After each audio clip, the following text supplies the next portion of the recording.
Okay, so before we begin then, let us all take a moment to pay homage to the Supremely Enlightened One, the fully awakened one, the most magnificent one. And upon doing that, we will observe the precepts and we shall continue with today's proceedings. Can you all hear me okay at the back? Okay.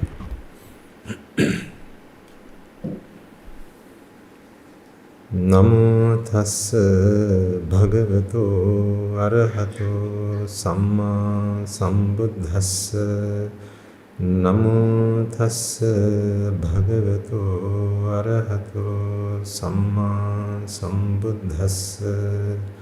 Namo tassa bhagavato arahato samma sambuddhassa. In my lay life, I used to go to work, finish for the day, and I used to exchange with my colleagues. We had this lovely saying, another day, another dollar.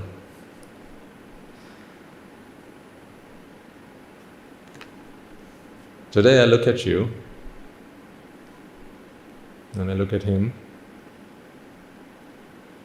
and he reminds me, another day, another chance to help innocent people free themselves from the suffering that they find themselves in. So that's what I have today been bestowed with, another day, another chance. So I can help heal a few more hearts, and another chance for you to ensure that you get the most out of today by being here fully. It is one thing to be here, and it's another thing to be here fully. We are very fortunate, ladies and gentlemen, to come together like this, to be in the presence of noble companions, to be in and amongst yourselves, who have all come here with one purpose. Yes, you've all come from different walks of life, but today, under this one roof, we are all united, aren't we? You've set aside all your differences. You've forgotten all the ways in which you are different from one another. Man or woman, adult or child, black or white, rich or poor, matters not. Because under this one roof, in the presence of the Lord Buddha, the Dhamma and the Mahasangha, we are all united because we have just sought refuge in the Noble Triple Gem. What does it mean to seek refuge in something? You know, people seek refuge. We call them refugees, don't we? Refugees. Some of you may even work with refugees to help them, uplift their lives. I'm sure there will be those among you who had some experience working with refugees. Maybe here, maybe in other countries. A refugee is someone who is helpless. They rely on the help of others. Would you agree with that definition of who a refugee is? Therefore, they seek refuge. They seek refuge in a higher truth, in something bigger than them, in something greater than them, in something that is beyond them. They seek a helping hand to step up from wherever they are. I seek refuge as I have just done with all of you. In fact, as we progress on this path, I assure you that you will begin to realize that there is no other refuge than the refuge of the Noble Triple Gem. Some of you will have begun to understand that. Some of you will pretty soon. It's fine to take your time. We are in no rush. In fact, the rush that we are in is the only problem that we seem to find ourselves in, isn't it? So we are in no rush, but we are all here with one purpose. So we are so fortunate to have this opportunity, to have the facility, to have good and kind-hearted people who are willing to extend what they have to allow us to be here today. There may be those who offered you a lift to get here today. Perhaps someone gave you an invite. Perhaps someone said, you know, there's this sermon that happens on a Sunday morning. I think you should come. Just come try it for one day. See whether you like it or not. Nothing ventured, nothing gained, they would have said. You don't have to pay either, it's free. Why is it free? We talked about this last time. Because the best things in life are, how much did you pay for your mother's love? How much? If you had to pay, how much would you have to pay? For a mother's love? Would you be able to afford it? Imagine that, the child coming into this world, and then to be united with its mother at the hospital, right? Imagine the child was able to make sense of the world, right? And he was demanded a fee to be united with his mother. How much do you think he'd have to pay? Because it's not just the nourishment, just the protection that he gets. A mother is someone who cares about her child selflessly. She is willing to give herself up entirely, saving nothing for herself. You all have a mother, and so you know what I talk about. You know how much your mother dedicated her life to you, and perhaps still does. That is why we call her mother. What happens when your mother needs a refuge? Sometimes I ask our devotees who come to the monastery on a Saturday to our sermons, what happens when Superman needs a superhero?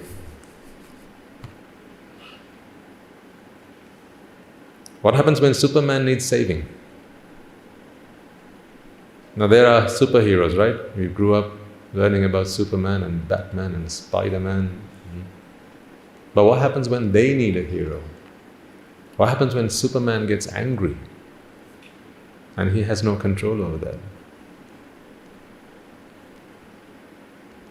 A man who is angry is a man who has lost control of himself.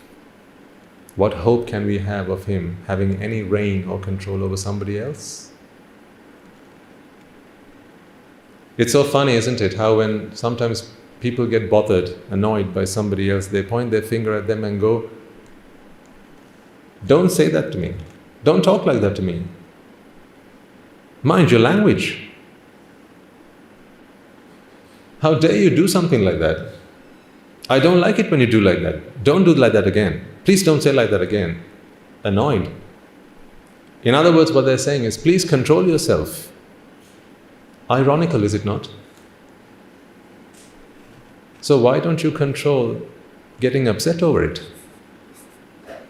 When you're asking someone else to control their words, their speech, their actions, how about you take some of your own medicine? Why don't you just control yourself and not be angry about it, not be bothered by it? Easier said, but then that doesn't stop people saying it, does it? See, we are here to learn to tame ourselves, not anybody else. We go to school to learn how to tame others. We learn leadership skills. We learn management skills.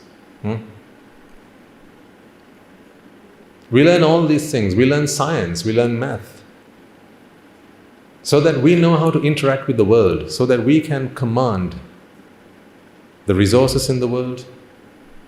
We can command people, we can command nations, we can command others, so that we can get them to behave in the ways that we want them to behave. That is why we learn. That is why we educate ourselves. When at school did you learn to tame yourself? Is there a lesson that you learn in school, how not to be angry? I ask you, did you have a lesson at school that said how not to be angry? I'll tell you, you had something like this. There probably might have been anger management classes. You can take a course on that. Anger management. What is management? Means you can't help being angry. Now that you are, let's just learn how to manage it. Yeah? Yes. But you don't have anger eradication classes, do you?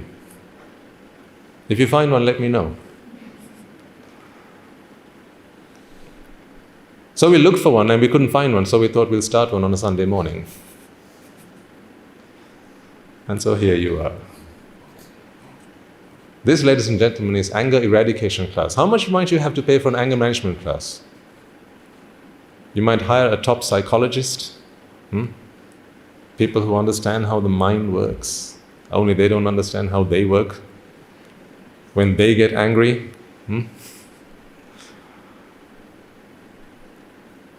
Don't you feel you're vulnerable in the presence of someone who annoys you?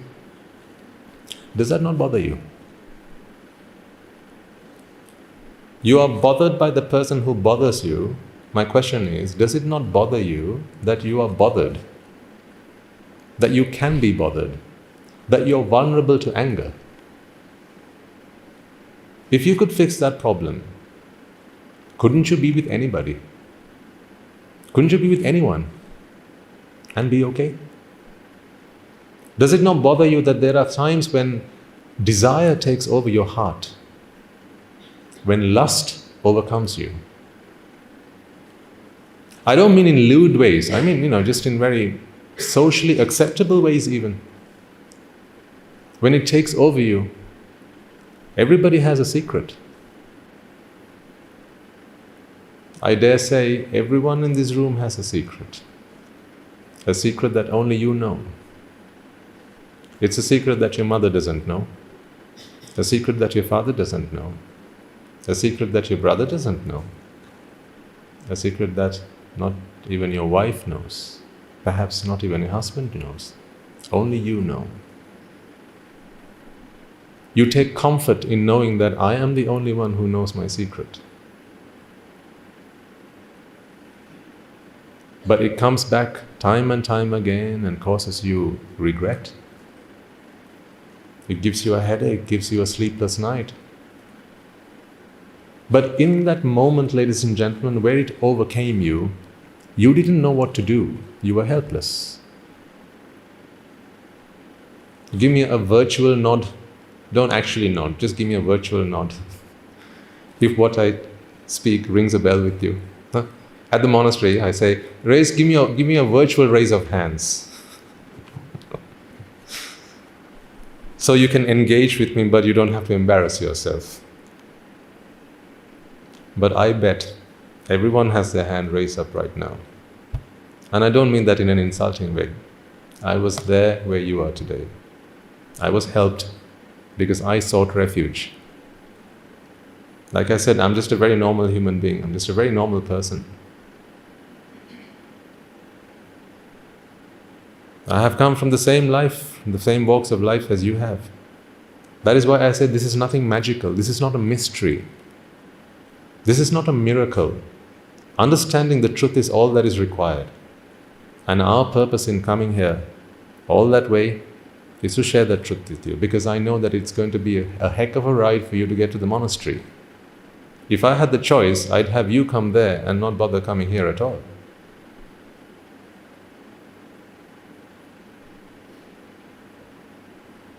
I risk my life coming here, do you know that? Sometimes monks come up to me and say, Swaminatha, please, is it okay if we went home just to see our grandparents? I tell them, So I'm going to think carefully before you make that choice. Your life is a precious one. Go because you have to, but don't go if you want to. Because after you get on those four wheels, you're taking a risk with something so precious. Remember how I used to help the granny across the street, but now I take cover? In some ways you might think I'm more selfish than I used to be.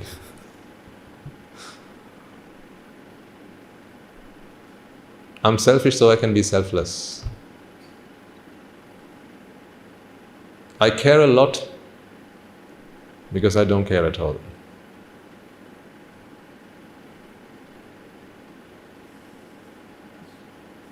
You'll start to read between the lines as you spend more time with me. Sometimes I'll say one thing but mean something completely different. If we are on the same wavelength, you'll understand exactly what I meant. So for that we have to tune into the same station. But hey, that's a journey that we're on, eh? Getting to know each other. I'm enjoying this. I hope you will too. I'm enjoying this because this is not a laborious task for me. I'm enjoying this because I just come here and I don't have an agenda to speak to. I don't come here thinking this is what I have to tell you today. I come here and sit down, look at your faces.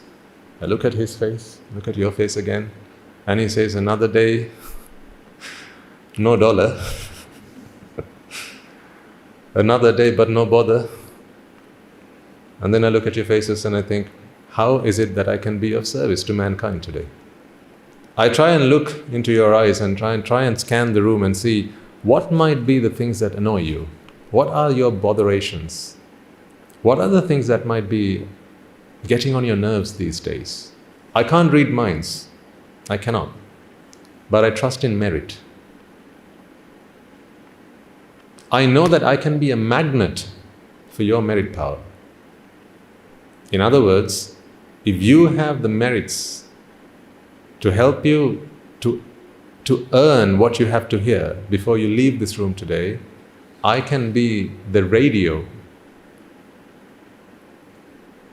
that transforms that merit power into the truth that you need to walk out with here today.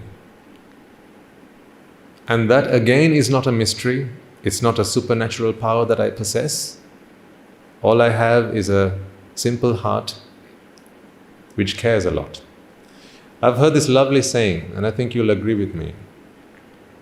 I don't care how much you know about me, because I know how much you care about me. You heard that before? Well, you've heard it now. I don't care how much you know about me, because I know how much you care about me. I would like for you to think of me in those ways. The truth is, ladies and gentlemen, we might come here, meet like this for several weeks, months, years maybe. There are those who come to the monastery and they've been coming for God knows how long. I don't even know their names. I don't know where they come from. Sometimes people come and sit together, sometimes people sit apart. One week I think, oh, they must be husband and wife. The next week they don't look eye to eye. Then I think they have to be husband and wife.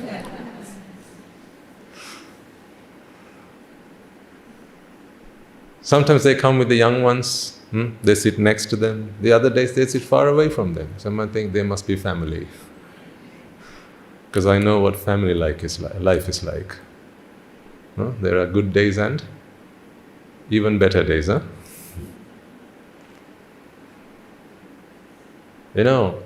Under the skin, we are all the same. All these differences that we see are just very superficial differences. Everyone suffers the same. Everyone grieves the same way. Everyone cries the same way when they are down. Everyone likes to smile. Everyone likes to be happy.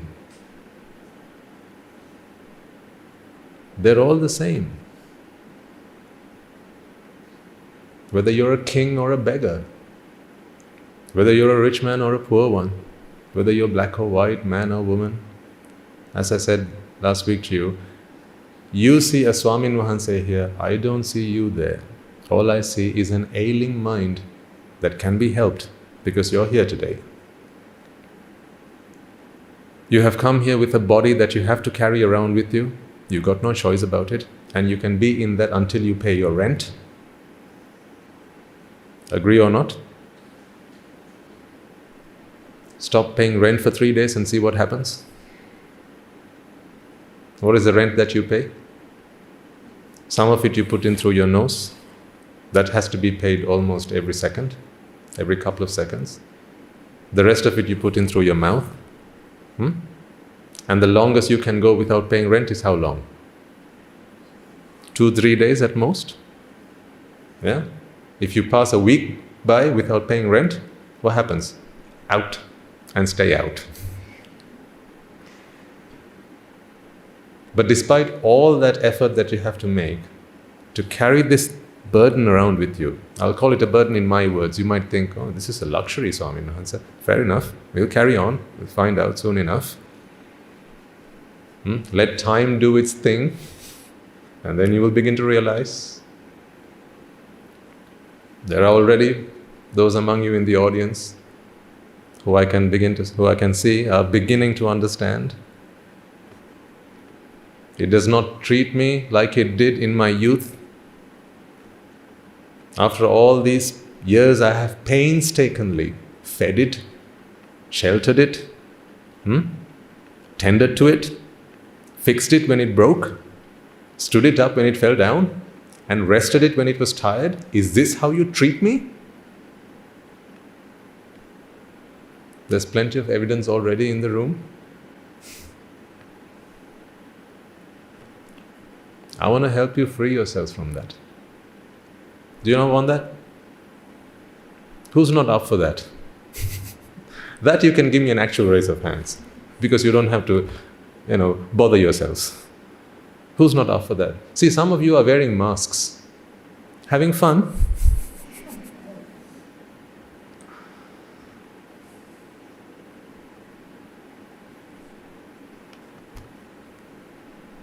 A good 10 long years, my dad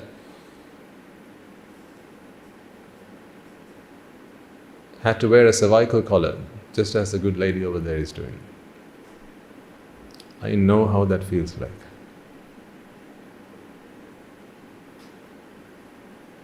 I know the pain that he was in.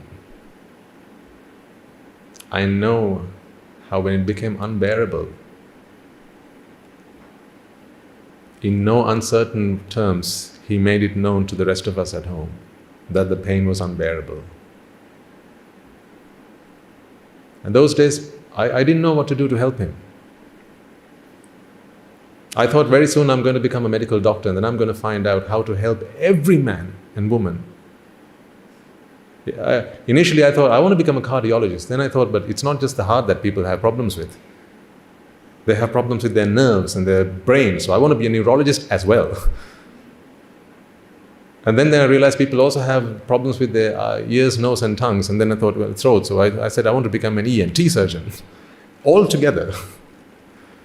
And then I realized there was this discipline called being a physician, where a general physician, you'd know about all of it, but not enough about all of it. So that wasn't enough either. I was heartbroken. There are so many people suffering out there. How come I can't lift myself up? How come I can't learn enough to help all of them?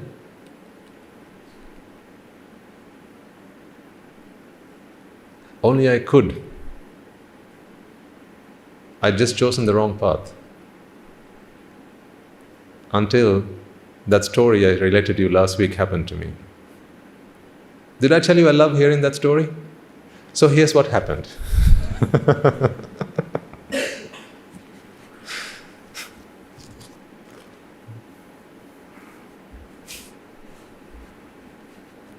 I don't want to see that lady suffering like that. So thank you for coming, madam, so I can look after you. Despite your situation, you've decided to come here today. Wow. Hats off to you. Because she could have easily chosen not to come in today.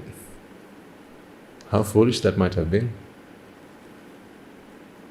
Because here, I want to share with you how you can be free from it for good. I'm not against enjoying life. I encourage you to do so. Heck, I have more fun than you do. I have more fun in one day than you do in a whole year. Would you believe me? No, right? Wait and see. When you begin to realize how much fun Swami Wahanse has in one day, you'll come begging for it.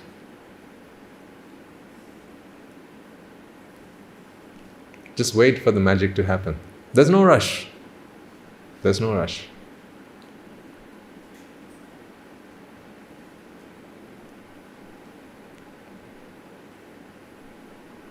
I'm a very greedy person. I'm greedy for happiness. I used to be happy indulging myself sensually. But I just couldn't get enough. They say contentment is bliss. I said, to heck with that. I want more. I want more pleasure. I want more happiness. So I shared part of my story with you last week. I went around the world seeing things, listening to things, enjoying things, tasting things, delighting myself in things. And I thought, is this all? Can't we have more?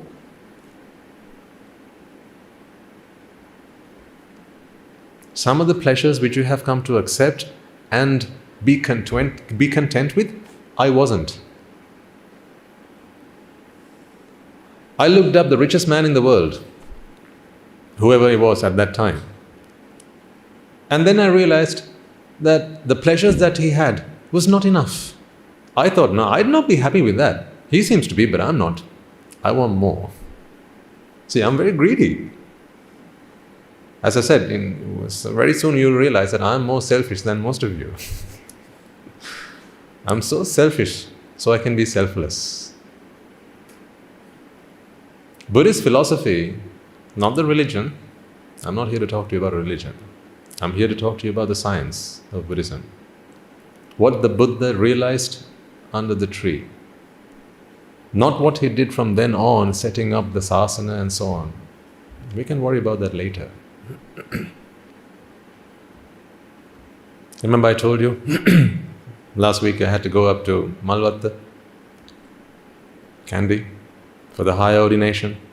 So 7 of our monks received their high ordination,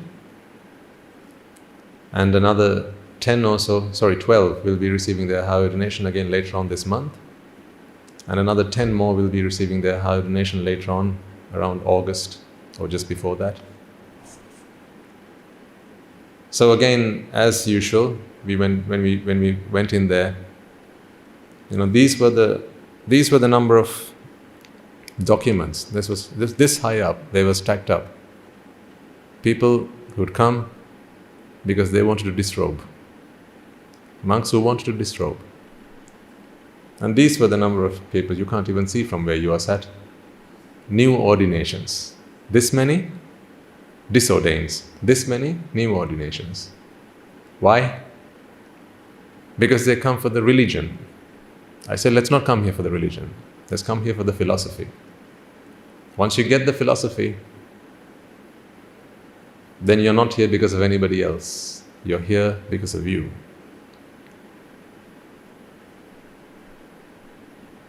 It's not fun wearing a mask, is it?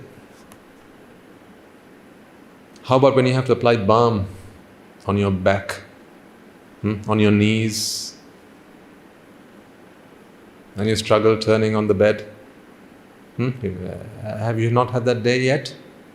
I say yet, in block capitals, yet. No, it's coming to all of you, coming to all of us, myself included. See, I can't stop the pain coming to you, because now that you have brought this package with you, I can't stop the pain coming to you. But here's what I can do for you. I can help you internalizing that pain. Dukkha is one, dukkha is another. I can help you stop internalizing the pain that you experience. That I can do. You know, pain becomes 1,000 times more painful when you think it's you who's hurting. When you feel that this pain I experience, it magnifies that pain. The day will come soon enough, ladies and gentlemen, if you come here religiously, pardon the pun, if you come here regularly and allow me to help you realize that all you experience is a pain. It's not your pain. But right now the feelings that you experience are yours, or at least you feel that way. When you're happy, you feel you're happy, right? I'm happy. Today, perhaps you'll struggle to understand if I said these words out loud to you. It's not that you are happy. Happiness has happened. I'm going much further than I hoped I would, but I'll come back, don't worry. I'm giving you a taste of what's yet to come. These are some of the things you'll hear on a Saturday morning, because there we have people who've been coming along for many years now. This is like any journey, right? One step at a time, but I'm giving you what else you will be able to hear in the future, just to keep you interested. Today, every material possession that you have, you can't stop feeling that it belongs to you. Whose car? Or rather, your car, whose is it? Swami knows, but the question has the answer. Who does your car belong to? Duh. The question has the answer. I say no.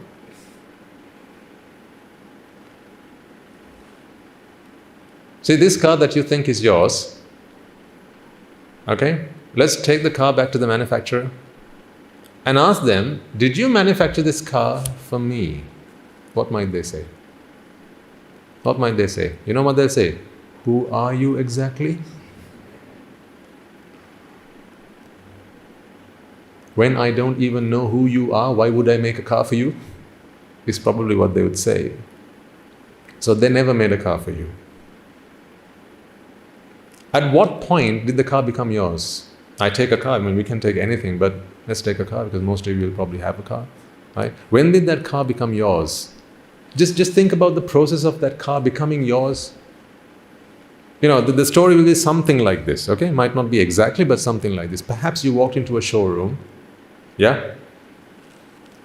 You had your plastic money, or maybe you had a piece of paper on which you could write a number and sign it and hand it over to them. Or maybe you had a bank account so you could transfer.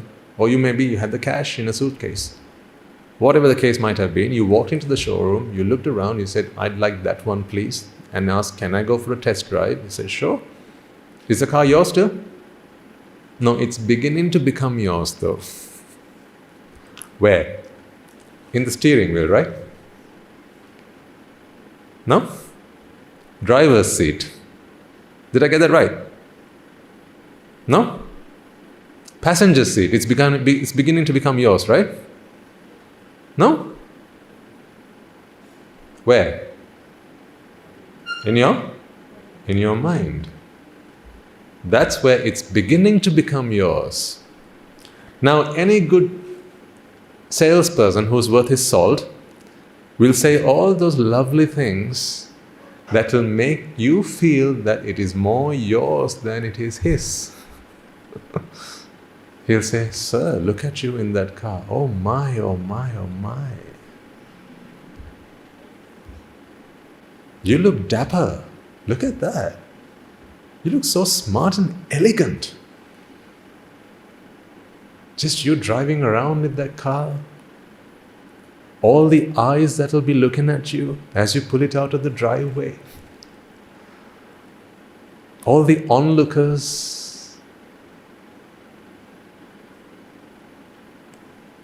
Who will wish, oh, if I had one of those.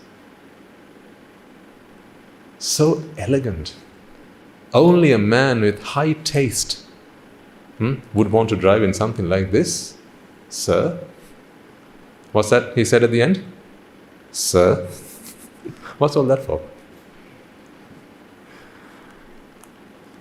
I'm here to burst your bubbles, okay? I burst more balloons than I blow up. You'll have to forgive me for that, because I'm here to speak the truth and nothing but the truth. As harsh as it might be, you've never heard the truth before. So brace yourselves as I give you the truth, 1 ounce of it at a time.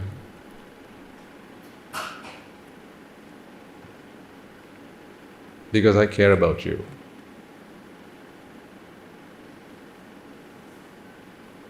Enough of people putting you up on high pedestals and glorifying you and saying that you are so and so, oh my God, you are the bee's knees. Never before have you seen a greater man. If you've not heard these stories, you will soon enough. Enough of all that nonsense. Under this skin of ours, we are all the same. But people will blow your trumpet. They'll sing hymns. They'll praise you and they'll honor you. Don't fall for it. Let them do it. You don't have to stop them. Let them do it. You will know this best of all because whenever you come here and you tell me, Swami Nuhanse, you are the best Swami Nuhanse in the whole wide world, I say, yes, madam.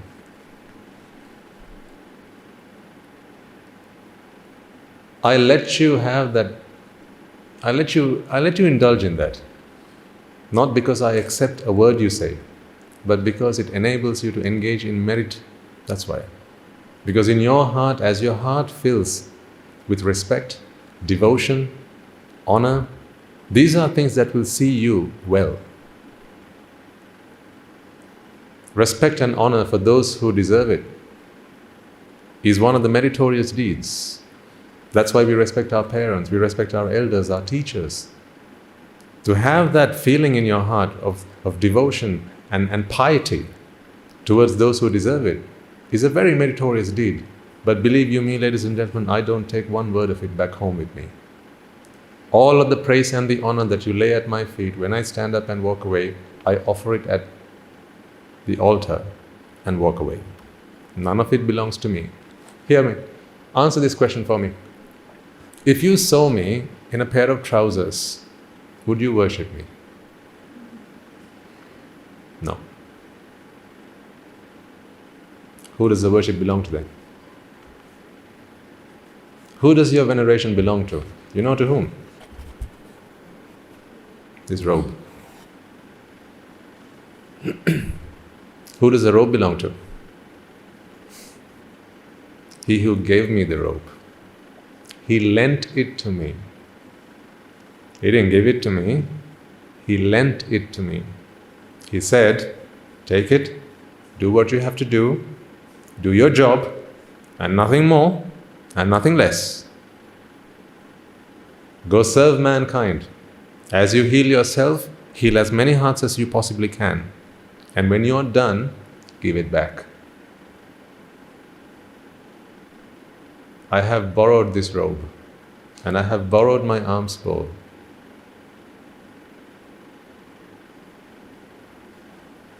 Wouldn't I be a fool to think that your worship belongs to me?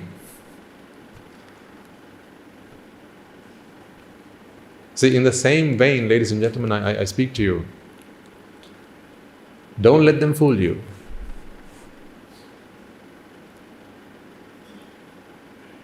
In this world of, I'll say lightly, business, people's coming together are transactional.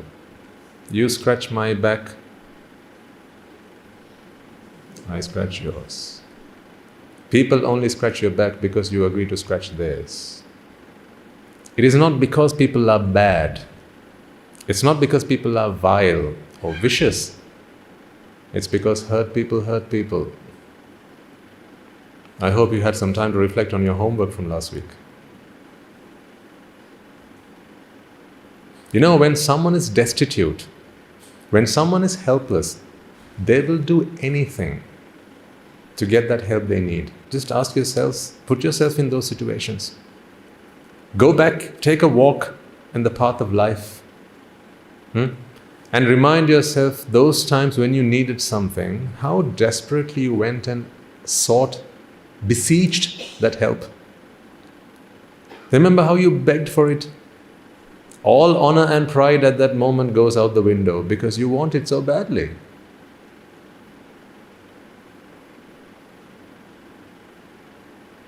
When you wanted a job, remember the first time you got a job, your first job? I remember that time when I got my first job. My first job was working at a news agent's. When I was just at college, I worked at a news agent's.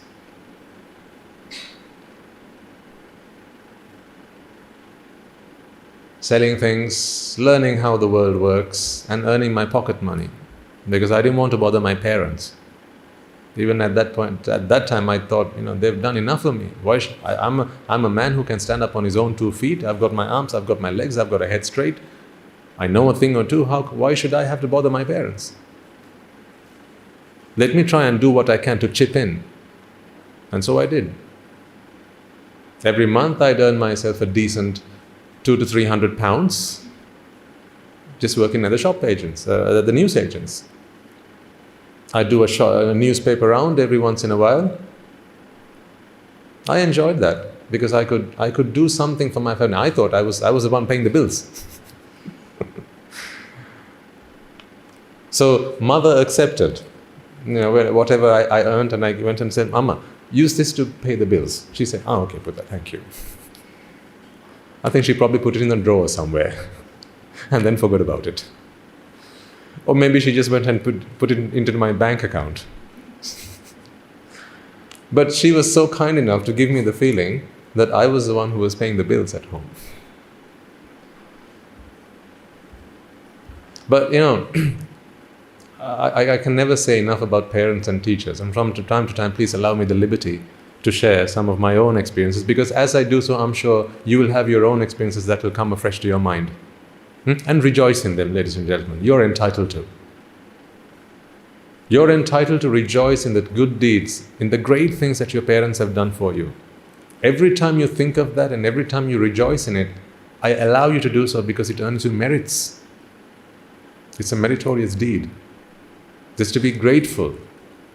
Gratitude itself is a meritorious deed, just to be grateful. And who better than for your teachers and your parents?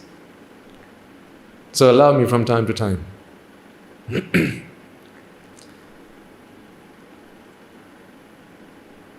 I remember to this day how my mother used to wash the clothes at home with her own bare hands. Not because she couldn't afford a washing machine. But you know what? She made me think that we couldn't. So there were 4 of us at home, mother, Amma, Apachi, Malli and myself. So every weekend she would take the clothes into the washing room, into the bathroom, and she would wash them. She would ask me to come and watch her. I know your stories will be quite similar in many ways, if not in every way, in many ways.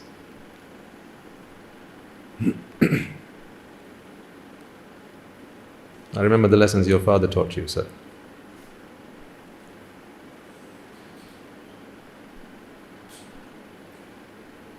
She made me watch how she washed the clothes. She made me sit down. I had a little bench, a little stool, sit down, and she made me watch how she washed the clothes.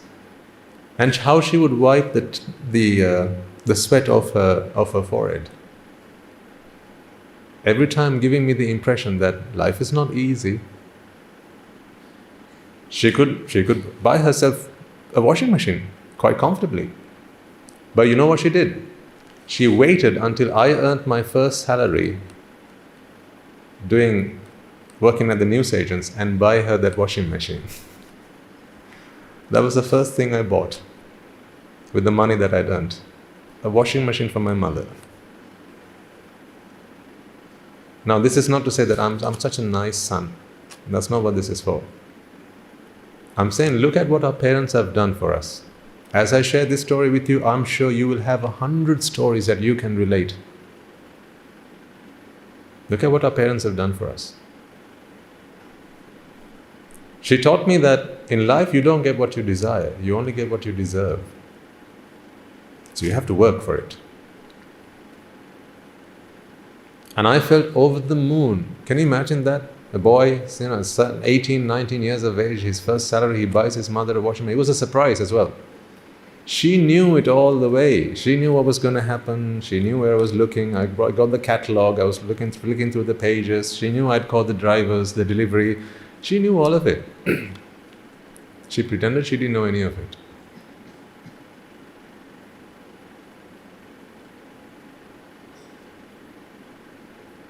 I'm sure you'll have plenty of stories like that.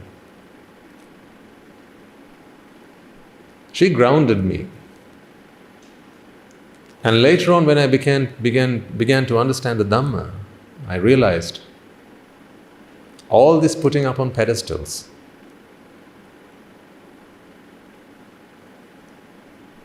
all this singing praises,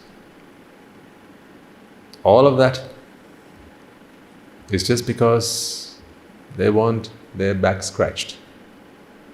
Again, I don't mean it in a bad way. I mean it in the way of I mean it in a way where I want you to think why people have to resort to that. Because they're helpless. Because when they're helpless, people need help. When they're destitute, they need refuge. Today, this morning, we started this program by seeking refuge. And I asked you, do you understand what is meant by seeking refuge? We have all come here seeking refuge. Because we have all come here having realized that there is still something that remains unfulfilled in our hearts. Despite everything that you have to your name, despite everything that belongs to you, there is still something that remains unfulfilled. You are not content, are you? Honestly? Give me that virtual nod again. Just a virtual one. Okay, I'll close my eyes. Now give me a real one.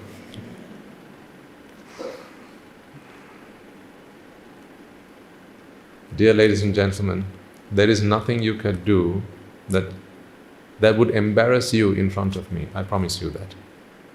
There is nothing you can do. You can come here and walk naked. I won't be embarrassed.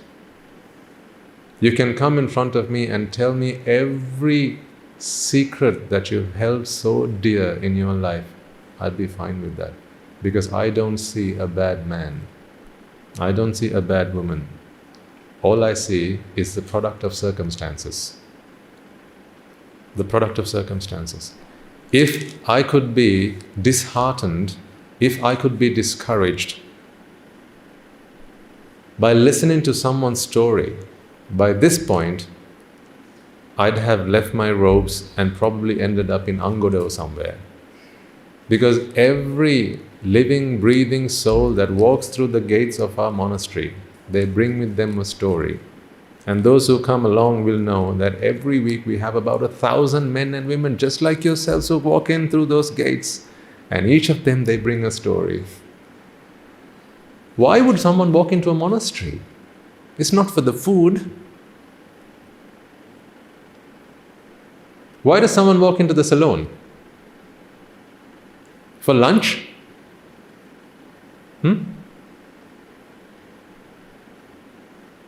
No, because they need their hair done. So why does someone walk into a temple?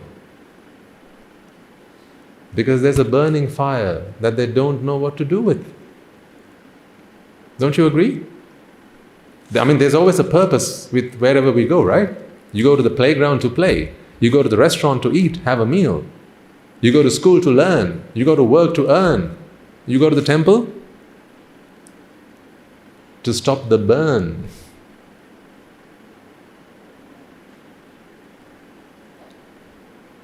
Most of the time, who do you see in temples on a Poya day? Young youths, full of life and vitality. Who do you see? You in 10 years, right? Or you in 20, maybe 30. Most of the time you see whom? The elderly. Does that not beg a question. Why, after having lived 60 years, 60 full years, if you ask them, there'll be mothers, there'll be fathers, there'll be professionals who will have reached the peak of their professions, and you see them in the temple. There'll be powerful men and women who now seem powerless. Guru Swami Nuhanse, my teacher, always reminds me, don't fall for these traps, because people will use you like a tissue paper. How does one use a tissue paper? You take it out of the box, you wipe your dirty hands with it, and then you do what with it? Put it in your pocket out of gratitude for all that it has done for you. What do? Put it on the altar and hold joss sticks? What do? You put it in the trash. And look back at it again? No. Move on.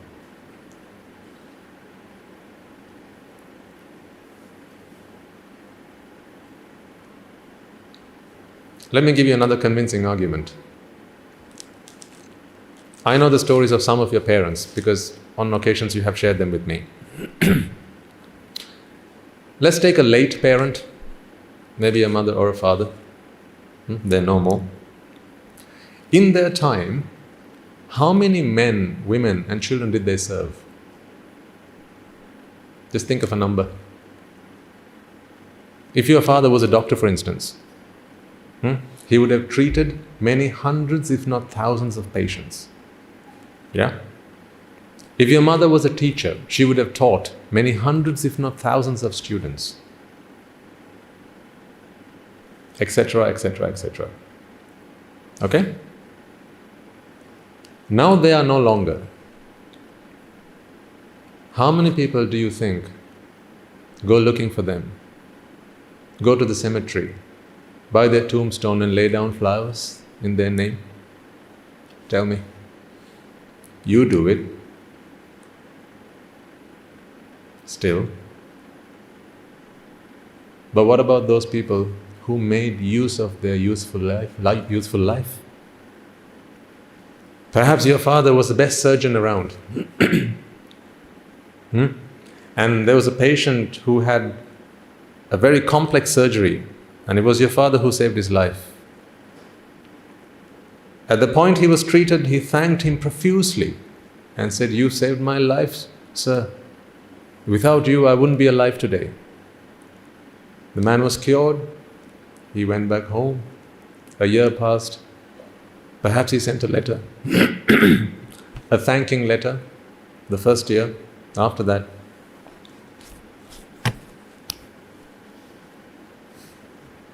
life goes on.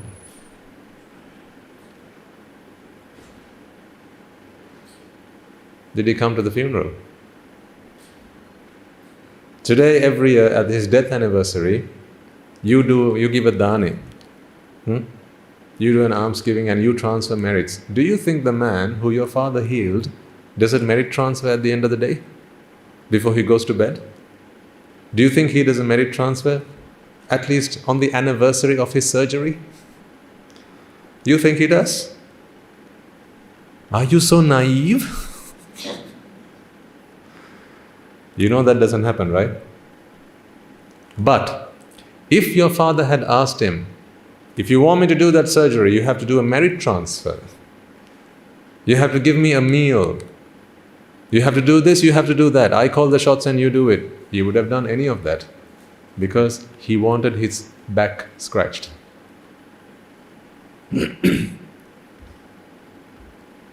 Then some of you will have parents who made history. Some of you will have parents who built this country up from what it was. Perhaps there will be those who fought for freedom. Do you think on the anniversary of our freedom, your father is remembered?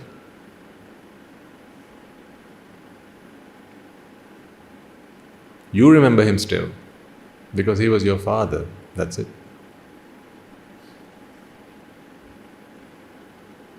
So if that is what happened to your father, dot dot dot, what's going to happen to the son?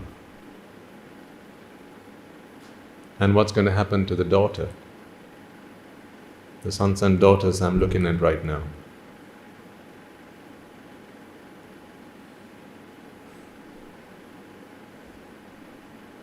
But while we are here, we do our service to humanity.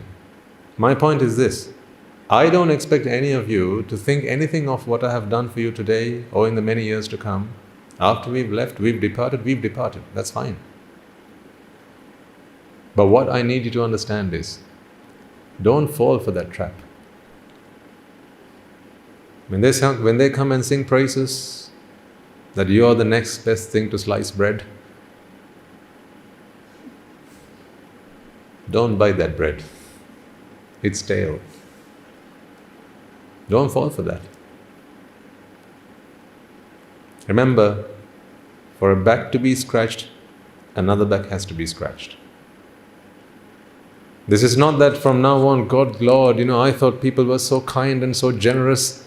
I hate mankind from now on. How vicious and vile they are. No, that is not what this is for. If that were the case, ladies and gentlemen, why would I go on an alms round looking for people who need help?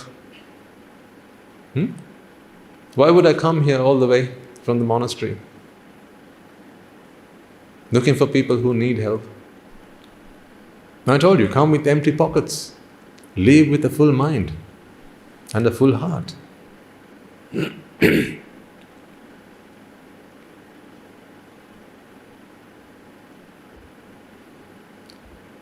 Engage in service, but expect nothing in return. But it's difficult to do, because it's in our human nature to expect something, always, in return. Sometimes that expectation can be as simple as a smile. I helped him, he didn't even smile at me. I did all that for him, and he didn't even say thank you. How rude. So then you did it for what? The thank you. See, you wanted your back scratched. Don't do it for anything. Just do it for yourself. Do it for the merits. Whatever good deed you do, make this your life's philosophy. From time to time I'll give you things, right? Jot it down somewhere, or maybe, jot it in the back of your mind so you don't forget it. There'll be some really simple principles that I'll be sharing with you from time to time. I don't have a list written down somewhere, so when it comes, it'll come. Hold them true to your heart and live by them. Trust me, if you do so, you will enjoy the same bliss that I do today.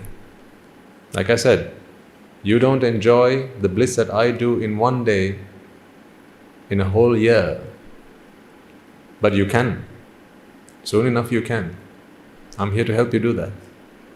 So only do it for yourself. Don't expect anything in return. If you walk up to a beggar and give him something, don't expect him to say, thank you, Nona. Don't expect that. I mean, how cheap do you need to be to give, 500 rupees, 100 rupees, and in return expect, thank you, Nona? Is that the exchange rate these days?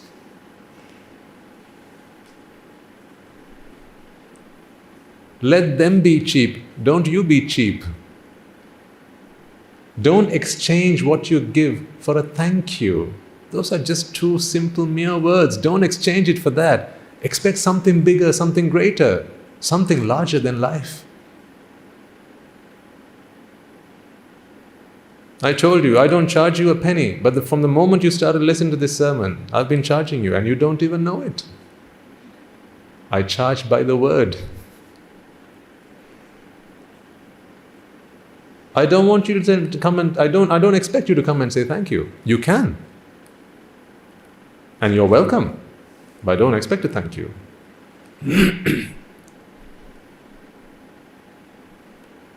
It's kind of you to leave a glass of water here. But should you decide you don't want to, that's fine as well. I'll bring one when I come from the monastery. Because I didn't come here expecting to exchange what I have to offer for something so cheap as a thank you, or a smile, or you're so great, Swami Nuhansa.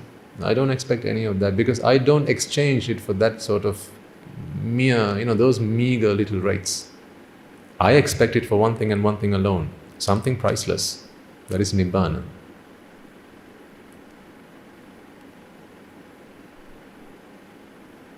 I want you to think like me. That is what this program is about, isn't it? It is the way you think that you are. You are the way you think. There's a saying, you are what you eat. Yes, if you want to look at it that way. You can eat through two orifices.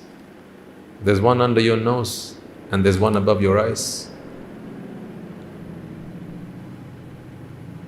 Or through your ears. You are what you eat. If you eat good food, you'll be healthy. If you listen to good Dhamma, you'll be healthy. So you are what you eat. You are what you think. You are your thoughts. You become who you think, what you think. So I encourage you, I invite you, ladies and gentlemen, to start thinking like me. That's not to say, let's go when I leave back to the monastery. You can remain lay individuals.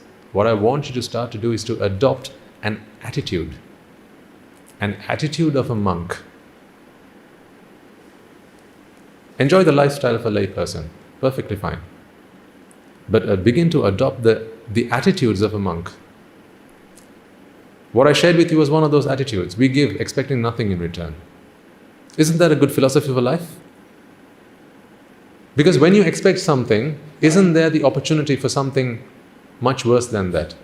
It starts with a D, ends with a T. What do you think it is? Disappointment. You know how the word is made up? When you make an appointment and it is dissed. To diss something is when it's not kept to. When someone ignores or neglects it. So when an appointment is dissed, that's a disappointment. An appointment that you mentally keep with something or someone, you're just asking for trouble when you do that.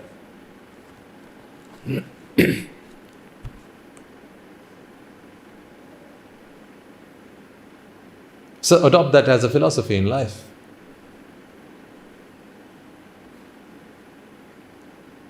Try to do it. Begin with the small things in life. But if someone says thank you, you don't have to say, don't mention it. I'm not a big fan of that either. Because when someone is grateful for something, that's a virtue. Gratitude is a virtue. If someone says thank you, say wholeheartedly, you're welcome. Allow them the privilege to say thank you. Because in this day and age, ladies and gentlemen, most people don't know that they even have to be grateful. Because where does food come from? The kitchen, right? Yeah, that's what's happened to our country.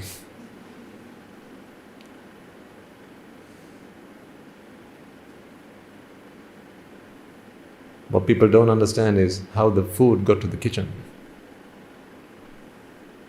That is why gratitude is lost. When we drive around, as we pass the villages, sometimes we see the paddy fields. You have no idea how much I think of those farmers. It is down to their sweat, toil and tears that today we have a full stomach.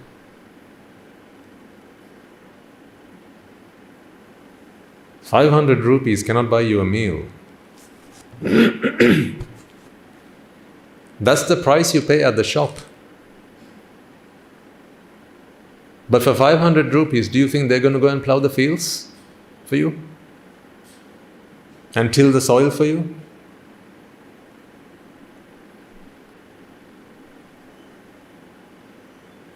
And sow the seeds for you? And reap the crop for you? Do you think for ₹500 they're going to do all that? Of course not. I say 500 because that's the last time I bought something for. I don't know how much is how much is a meal these days. More like 50,000? I have no idea. Thanks to you, I don't know how much things cost these days. I don't know how much a bottle of water costs these days. So right, 500 rupees. You can't. You think they can transport all that from the paddy field to the shop where you went and bought it for 500 rupees? No. Then you'll tell me, Swaminathan, but that's collective buying power. Yeah. You know too much for your own good. That's what.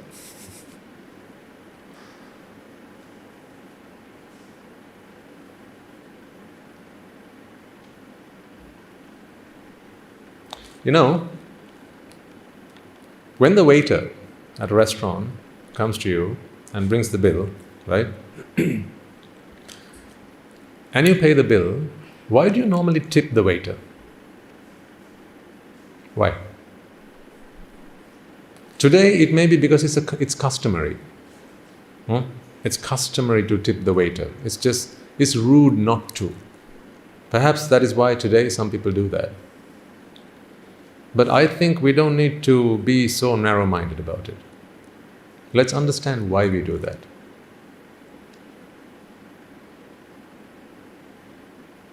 One can serve, but serving with a smile is something else. What you have, ladies and gentlemen, is a waiter who is just as human as you are. So they have the same problems that you do. Today you have come to the restaurant to eat because your wife decided she wasn't going to cook for you. Perhaps because you said something nasty. And she said, fine, go eat yourself then. You know, he's also a married man, that waiter. He's also got children.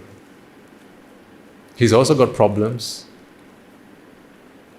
He also goes through the same vicissitudes in life as you do, but still, he wears a smile on his face to delight you.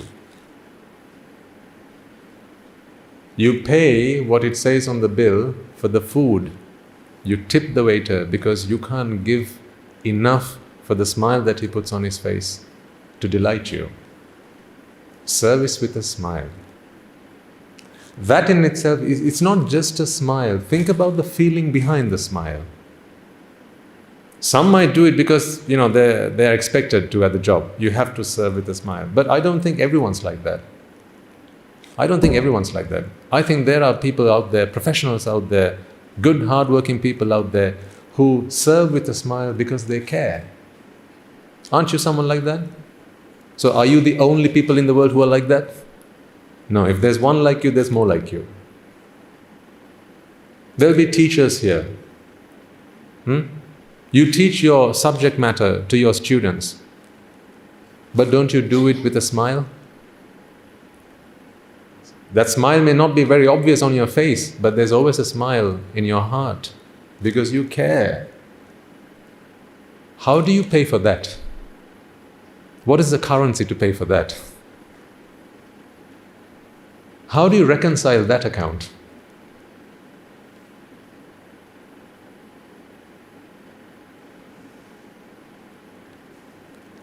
You might think, Swaminathan, what are you talking about? Are you not going to talk to us about Nibbana today?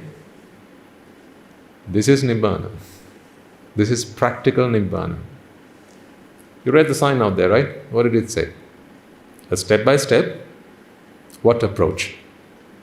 Practical approach to Nibbana. Nibbana is not a scholar's job. You can't be a scholar and go to Nibbana. Well, you can be a scholar in something else, but when it comes to Nibbana, you can't take a scholarly approach to it. You have to take a practical approach to it. Because you see, Nibbana is not something that you can go and get. Nibbana is something that comes to you when you are ready.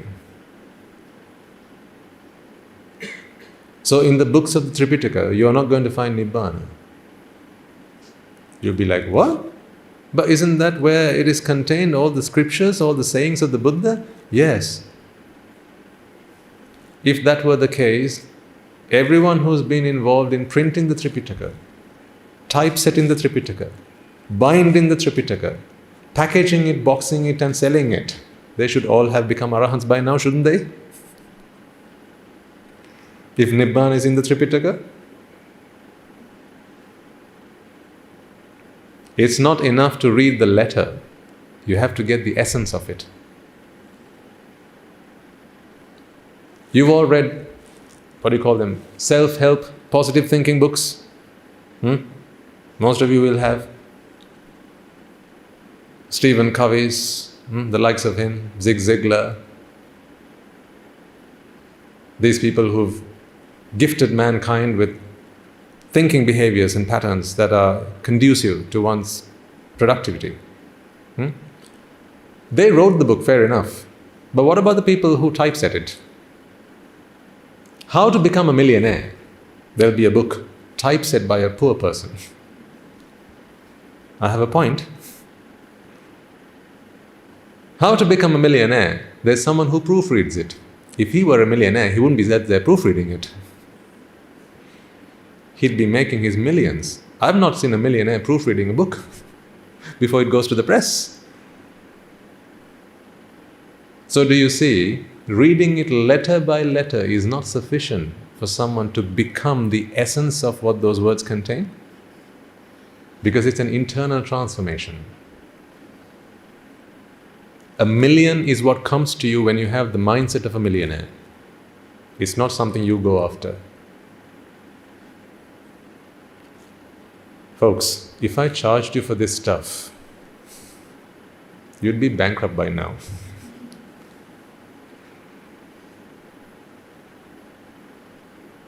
Wouldn't you agree?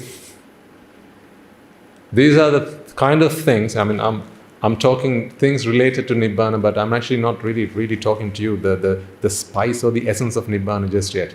But I will get to that. Okay. But the things I'm sharing with you, especially to have young children here, good Lord, how fortunate they are, dear parents.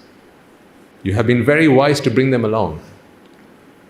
These young minds, to hear these things, you have to go to seminars and pay top dollar to listen to these things.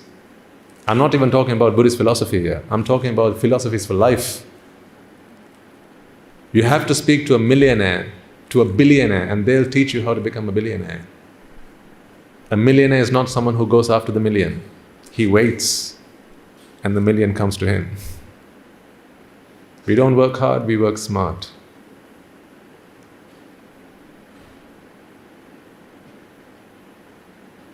That's why in life, as my mother once taught me, you don't get what you desire, you get what you deserve. When you are deserving of something, it comes to you.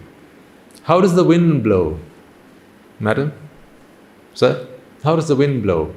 When there's an area of low pressure, you don't have to go get the wind. It comes to you. Meaning, when you are deserving of something, it comes to you. There's plenty in this world. They're just flowing from hand to hand to the hand that deserves it. Nibbana is the same. There is Nibbana everywhere. It's just next to you, see? I can see it from here, can't you?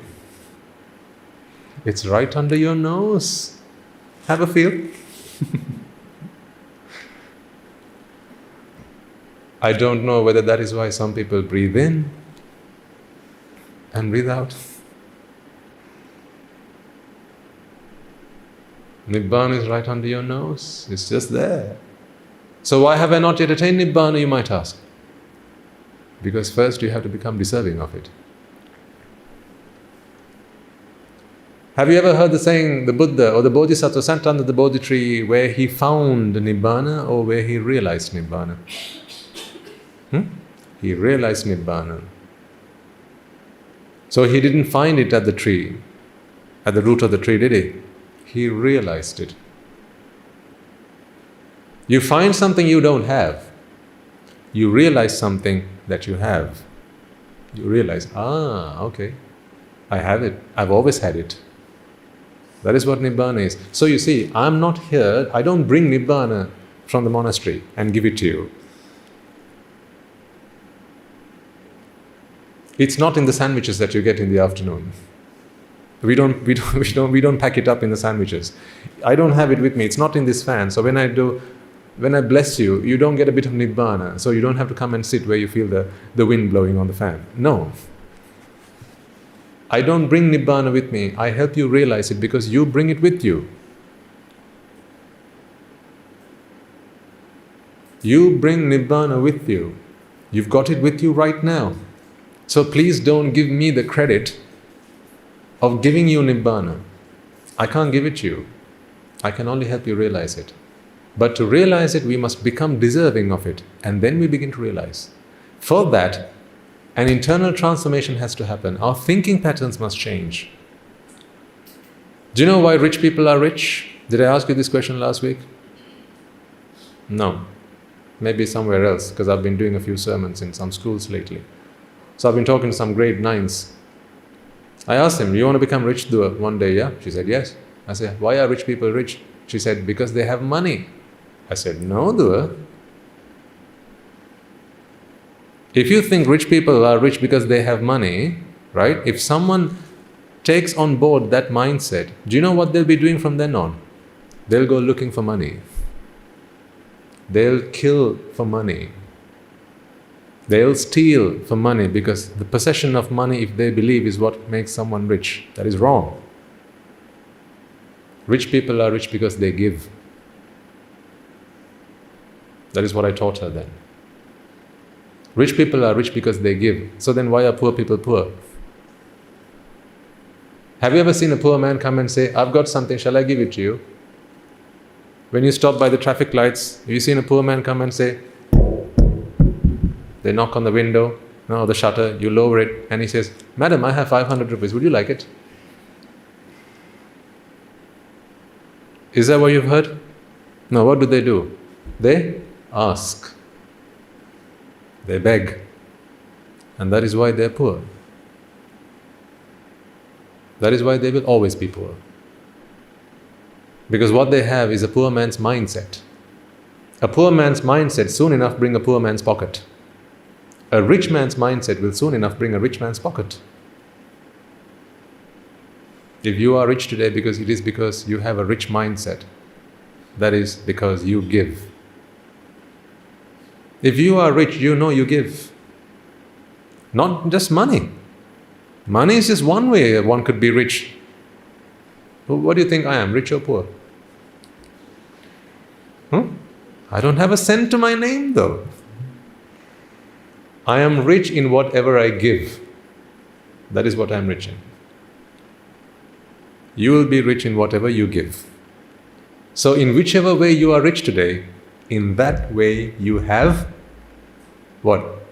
Given. Yes or no? If you feel loved, ladies, gentlemen, if you feel loved, if you feel rich in love, I'm always so loved by my family, by my friends. Everyone just, they dote on me. They care about me so much. Ask yourself, is that not what you give to others all the time? Don't people feel just, such a blessing to be around people like you because they feel so loved and so cared for? If you are rich in health, that is what you give to others. Perhaps that is what you give to others by example. Because giving doesn't have to necessarily mean extending your hand and say, take it. It doesn't have to be like that. I'm talking about a mindset. You can give by example. You can give by advice. Can't you? What matters is not how big or how small. It is the intention that matters. So this is another philosophy for life then. Whatever you want in life, give it.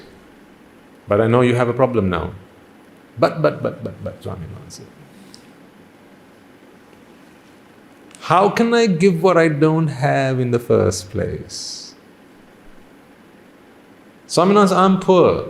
I struggle to make ends meet. I struggle to keep the wolf from the door. Swami answered, how can I give? I barely make ends meet. How can I give? For that, you've got to read the book called The Richest Man in Babylon.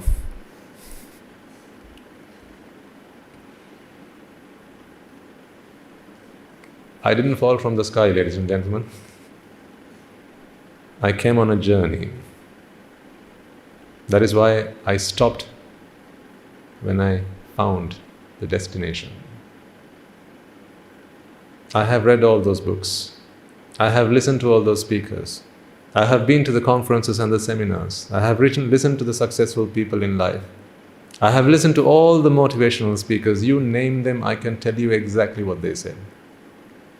Because I was someone who wanted to become successful and reach the pinnacle of success in my life. By 40, I had retirement in my mind. You know this. In The Richest Man in Babylon, they say 10% of whatever you earn, charity. So if all you earn is 10 rupees, that is all you have to your name. Don't spend 11. Most people are poor because they spend money that they don't have to buy things they don't want, to impress people they don't know.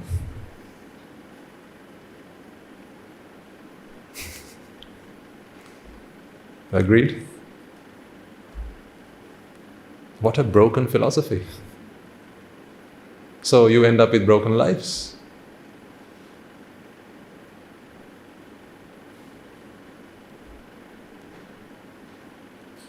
If you take for a moment and think about the things you have at home now that you really have never used since you bought it. Perhaps even with money that you didn't have. To impress someone that you didn't even like.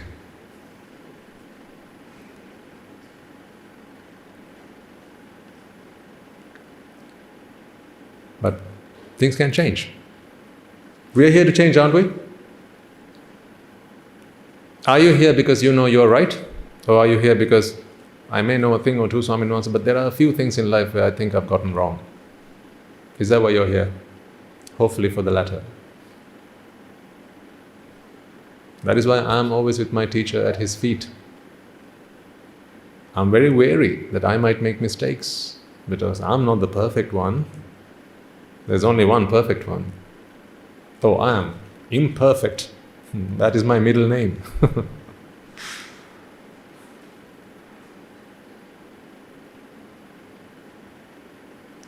So, a good philosophy for life.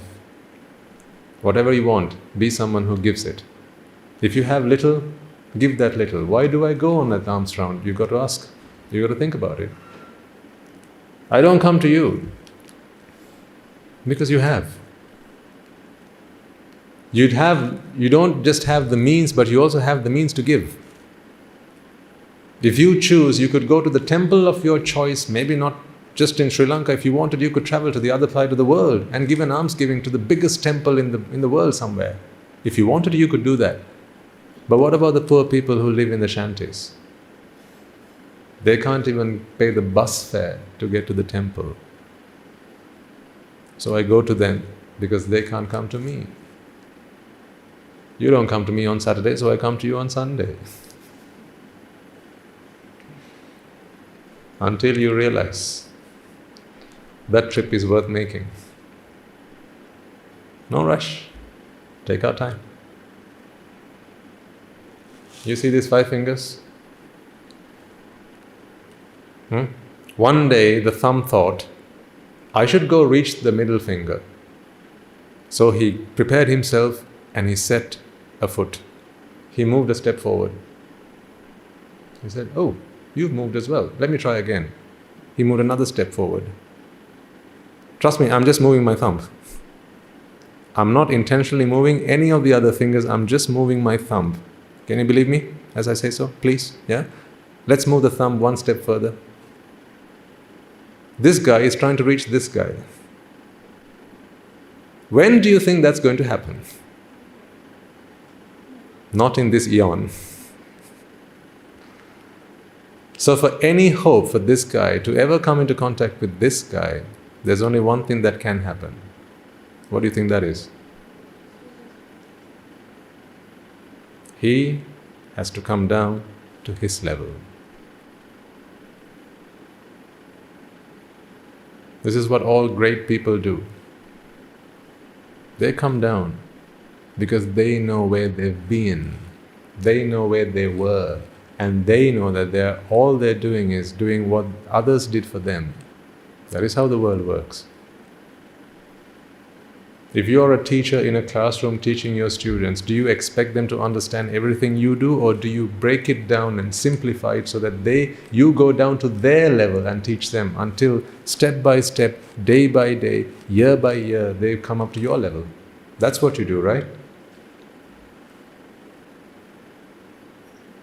Mahatma Gandhi once said,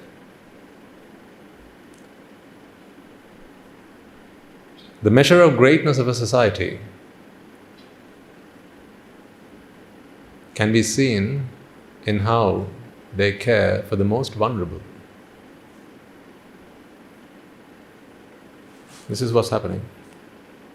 This guy is the most vulnerable, deprived, underprivileged, challenged. See? Who comes down the furthest? Who has to come down the furthest? Little finger, index finger, ring finger, or the middle finger? That's why it's the tallest. That's why he's the tallest.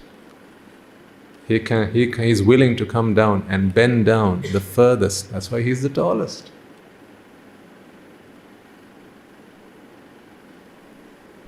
Just look at your palm, you'll learn a lot of lessons.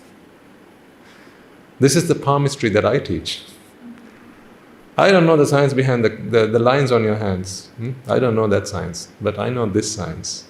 Life has so many lessons to teach us if only we are willing to learn.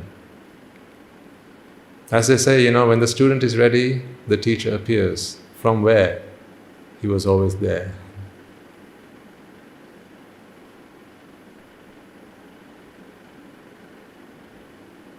Parents, do you think you should have sent your children to a tuition class this morning, or what do you think? Or perhaps, what do you think? Waste of time here, or maybe they should have been in science class today? These are the things that will help them become great men and women. Because this changes the way you think, which in turn changes your behaviors. It influences your habits. What makes a great man? It's the habits. Not big things done one day, little things done every day.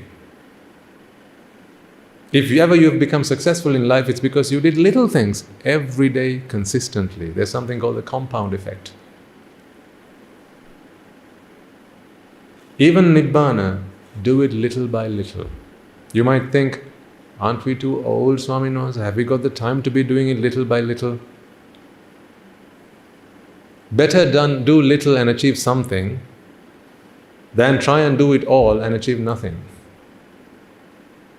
For as long as you're here, I promise, I will do my part to help you walk this path. That is a promise I give you. For as long as you're here, I will do that. Whether you're old or you're young, don't you worry.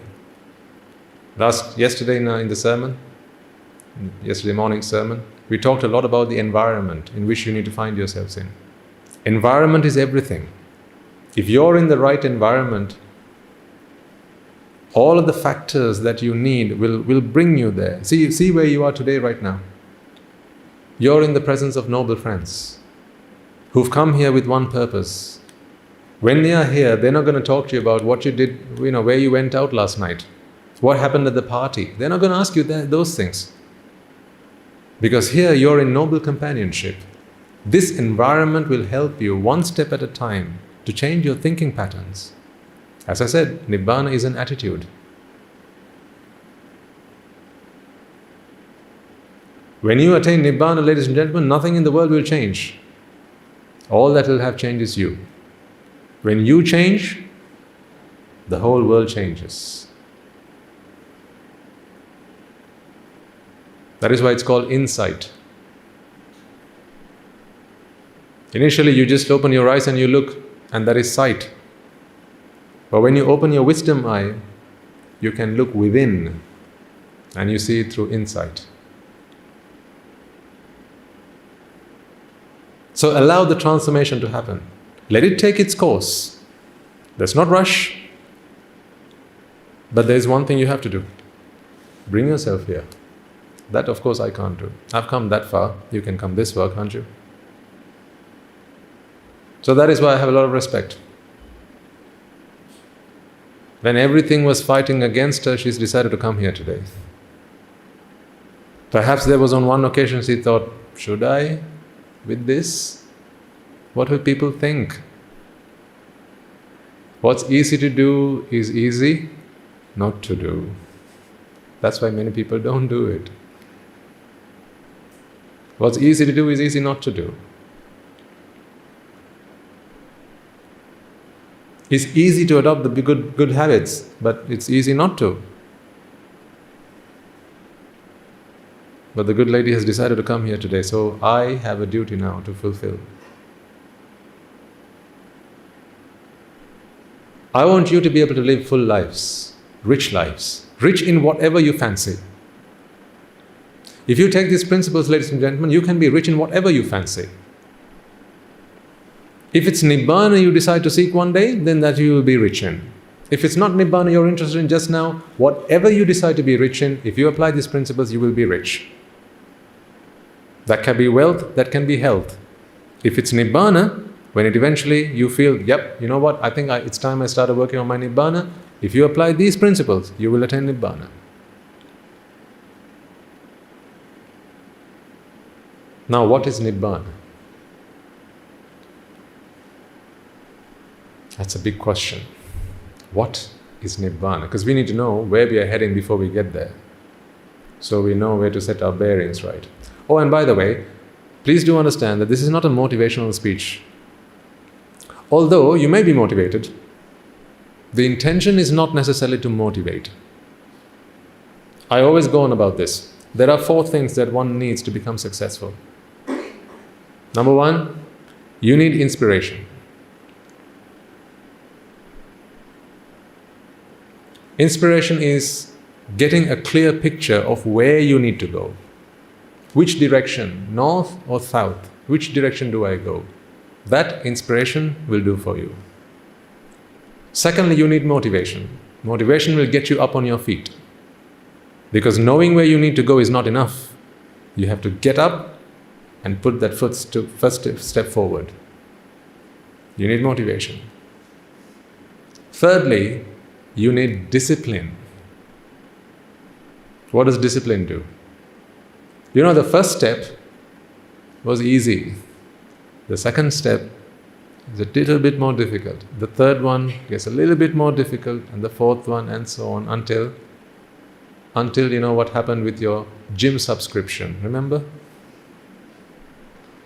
Remember at the start of the year you had those New Year goals, and one of them was to go to the gym regularly, right?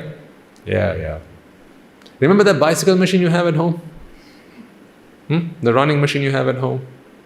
Whatever happened to that? Today that's where you hang your clothes out to dry, huh?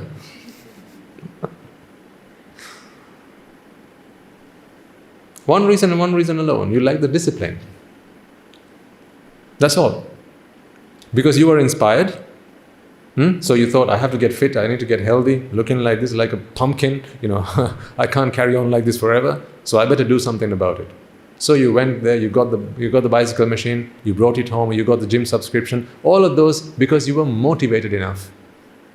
But where you lacked was the discipline. You didn't keep on going. And finally you need something else. It's called determination. Usually discipline stops because determination is lost. What is determination? It's when times are tough, when you come across the rough patches in life, when everything seems against you, the strength of mind that is required to keep that step forward even on that day. When everyone is saying, nah, it's too cold today, it's too hot today, it's raining, let's not bother today. We can catch up next week. Not heard that? Huh? You're not Martians, are you? We all live on Earth, huh? You live among Earthlings, yeah? Most of the time you'll hear such stories, ladies and gentlemen, because there's only 1% of people who think like this. The remaining 99%, they'll always be there complaining about the 1%. Because that is what they know best. Anyone can complain. I used to have that list. When I was younger, I used to have that list. I said the economy was the problem. I couldn't become successful because the economy, bad economy, Politics. Because someone came and said, sometimes when friends came around, sometimes my father's friends came around, they sat around the dinner table, as they do. What do they start talking about? How do we change the economy of America?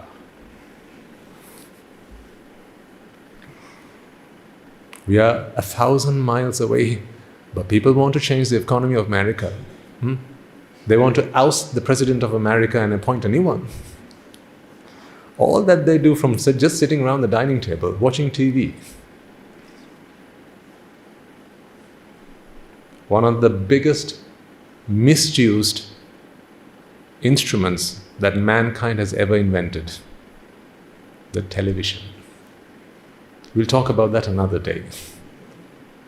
Because I have War and Peace to talk to you about the television. We'll talk about that another day. One of the most misused devices that mankind has ever invented.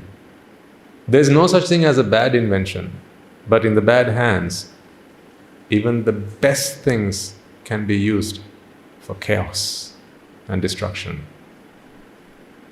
Nuclear fusion and fission were not invented to destroy mankind, but in the wrong hands, that's what it did.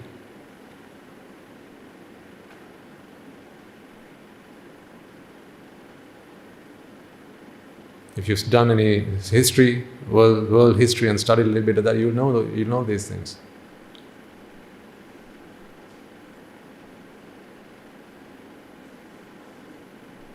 What was I talking about? I lost my train of thought now.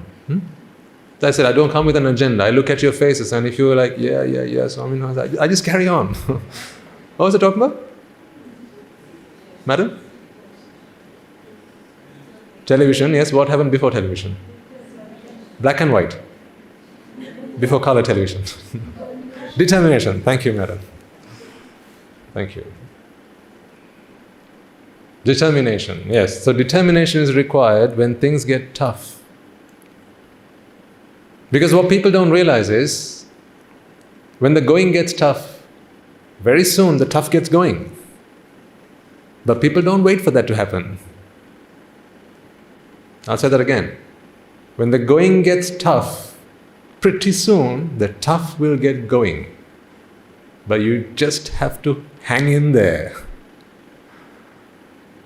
When I first sat down for meditation, oh boy, that's the last thing I wanted to do.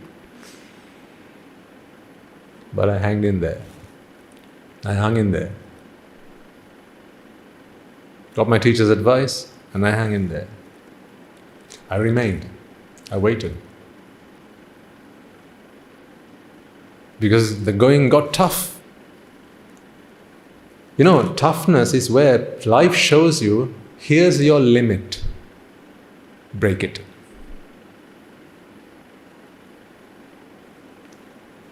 At our monastery, we teach not just the Dhamma.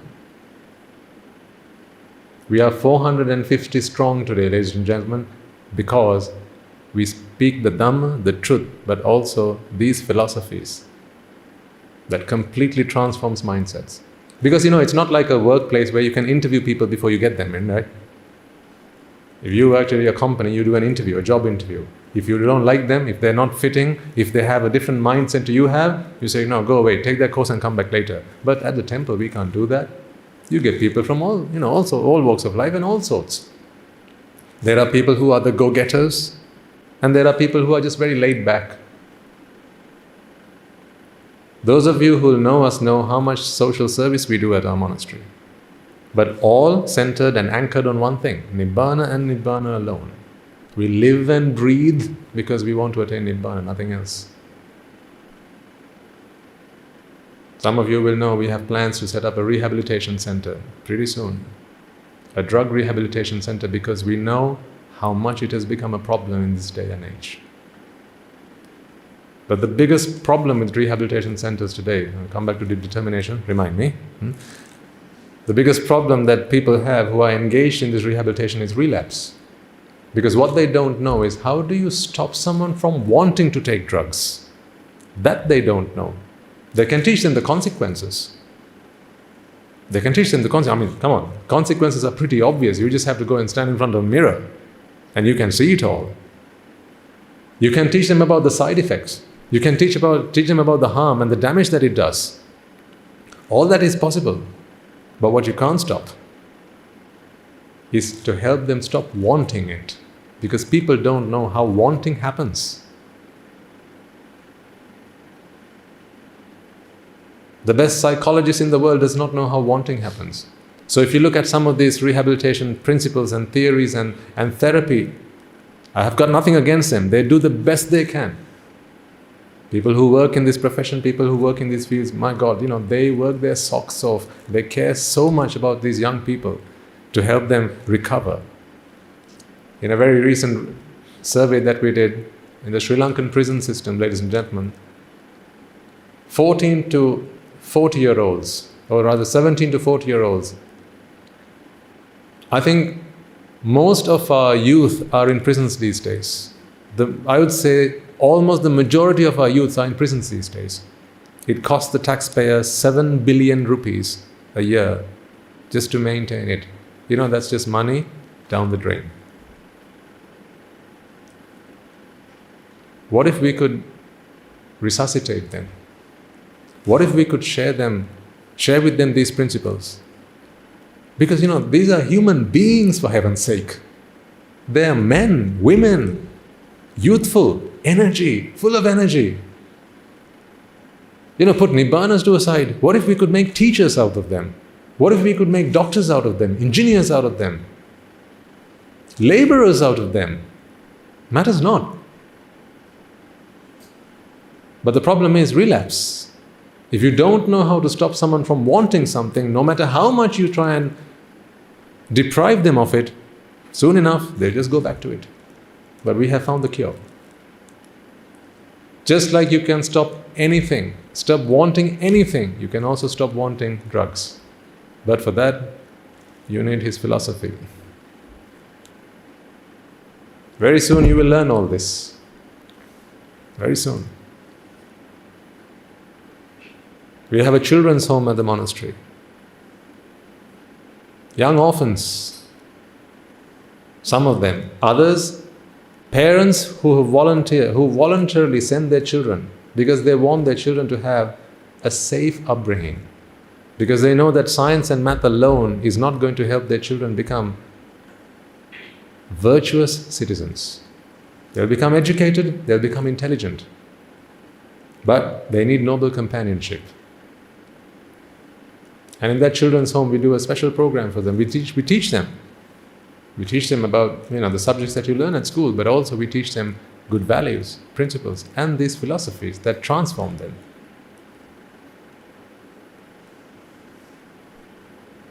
Anyway, come around when you have a time, sometime, whenever. And you'll get to see some of the things we do there. But I was talking about determination. Determination is needed when it really gets difficult. Because it's very easy not to do. Why? Because you're always surrounded by the naysayers. Like I said, I had that long list. Because of the politicians, we can't become successful. Look at how they mistreat the youth of this country, I used to say. Because of the economy, because of the taxes. See how high they are? There's no respite for young, hard-working people like us. So I saw young people walking with their placards in hand, reduce the taxes, lower the taxes, give us the jobs. Once again, I've got nothing against them. All I'm saying is, I have adopted a different philosophy in life. Don't go asking for things, become deserving of it, and it'll come to you. I used to complain that the rich people had all the money in the world. Why don't they give it to the poor people? What a fool I was.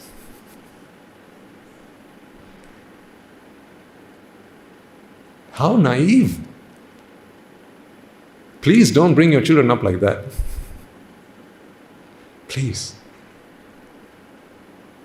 Don't have them in a deserving mindset. Like, they deserve someone to come and give them everything.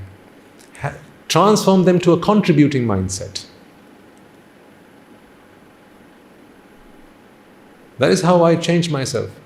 Thanks to the things I got to read when I was younger. Those philosophies, because they taught you how to transform your life to become successful in a worldly existence. But that's all I knew and used them for. Until that one fine day came along. You know what happened? So that day, did I share that story with you? I did, didn't I?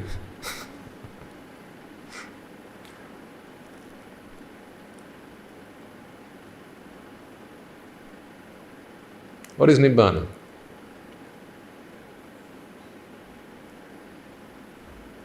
It's what you've always had, but you've never known.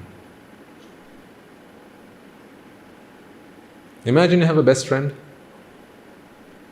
but he's tied to your back, so you've never seen him. So you never know he's there. It's like that. I cannot bring you Nibbana. All I can help you is realize Nibbana. And these sermons are geared towards that, to help you realize Nibbana. But on that journey, ladies and gentlemen, you need to go through a transformation. Your thinking will have to change. Are you prepared for that? I will not ask you to accept anything as gospel. Whatever I share, sat on this seat, I will give you evidence of that. I will always put forward a convincing argument to you.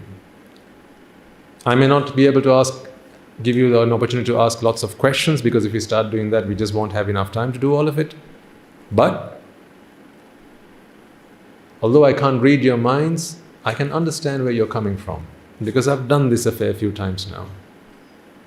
Right from the people that sat at the back, I can see through your eyes, and I can see you right at the front.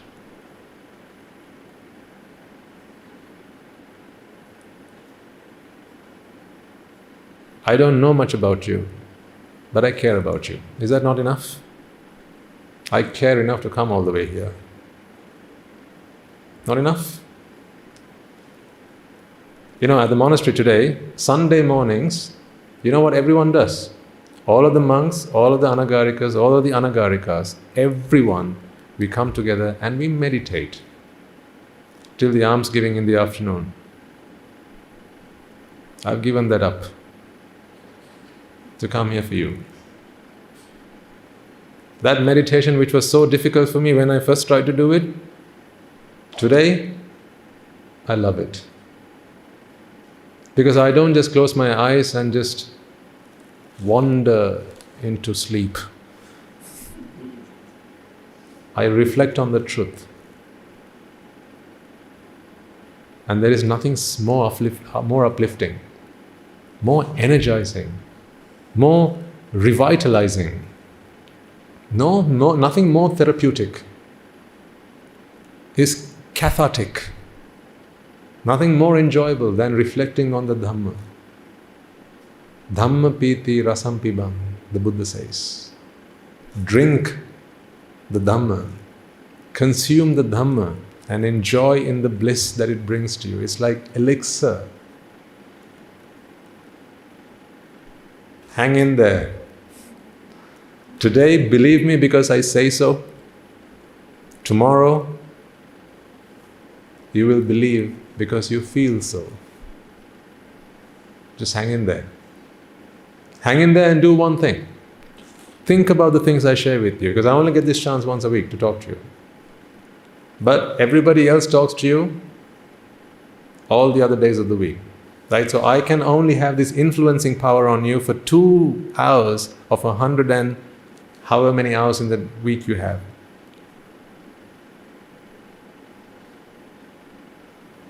7 days you live out there, of that 2 hours you give me to influence you, to talk to you. Yes, I come here to influence you, not manipulate you, to influence you. I want these words to make a difference in you. I'll be very upfront about that. Sometimes I might sound very harsh and critical. That is because I care. If I know that what you're doing is wrong, I can't look away and pretend that it's okay for you to carry on doing what you're doing. If I care about you, you've come here because you want me to change you, don't you? You've come here because you know something's wrong and you don't know what. You come here and worship at my feet, at the feet of the Mahasangha, seeking refuge. If I am true to my robe, if I am true to the precepts that I have sworn by, if I am true to the refuge that I have sought in the Buddha, Dhamma and the Sangha, I might care less about what you think of me as I give some of the advice that I give you. I might think to myself, if I say this thing, this gentleman is probably going to fall out with me. He might not like me very much after that. But if I know that walking out of here, you'll start thinking about it, and that will make a change in your lives, I will take the liberty of saying it. Because it is not your friendship that I want, ladies and gentlemen. It is your freedom. You know you have lived captivated lives. You know you have lived lives entrapped in desire, aversion and delusion. You know that the pangs of defilements bother you day and night. They scorch you alive. They burn you. You don't know how to take control of grief when grief comes your way. You know that the only reason you're not crying right now is because you haven't got that phone call to say, something's happened to your mother, something happened to your son, something's happened to your house, something's happened to your car, something's happened to your daughter, something's happened to your husband. If you get that phone call right now, the floodgates will open.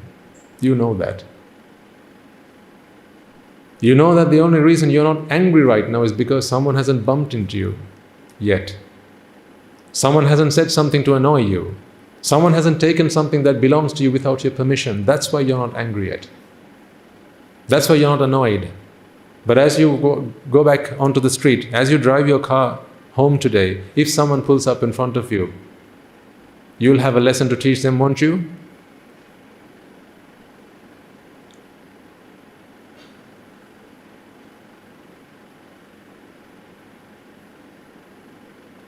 I don't want you to be like that.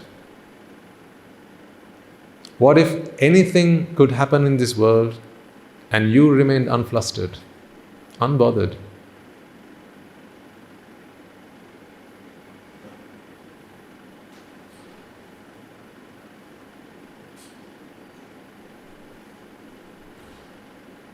That's possible. So step by step, one day at a time, we'll go there. We'll get there. That is why today you might have come expecting perhaps for me to describe to you, to expound to you deep concepts of the Dhamma. Again, I have to tell you, don't come here with expectations, because it is your expectation that will bring you grief. If anything, you've taken that lesson today. Don't come here with expectations. Allow me to make that change within you. All you got to do is come. Just turn up. Turn up, sit down, enjoy the ride. I'm your chauffeur. I'll take you around. Let me do that. I'll show you around as well. I'll say, look there, that's the, look at the meadows. Aren't they beautiful? And on the right-hand side, you see this beautiful setting, beautiful scenery. Have a look. I'll be your tour guide. I'll be your chauffeur. Let me do that. You just come, take a seat, fasten your seatbelts and enjoy the ride. Just don't get off prematurely. You can get off when you reach your destination and then get on a bus yourself and then carry on asking for passengers to get on that bus. Now you're the driver. You can do that. But just hang in there. Are you up for that? Do we have a deal? Because you will only see a teacher within me when you are prepared to become a student. And don't think of me as a person here. I'm here to only be a radio for the Dhamma that is pristine. What has changed me, ladies and gentlemen, is not a miracle, it's the Dhamma, the message. I'm a messenger. I carry the Buddha's message. As I come clad in a robe, you are willing to listen to what I have to say. And that's great. So allow these words to sink in through your ears, through your heads, down to your hearts, as it makes an internal transformation.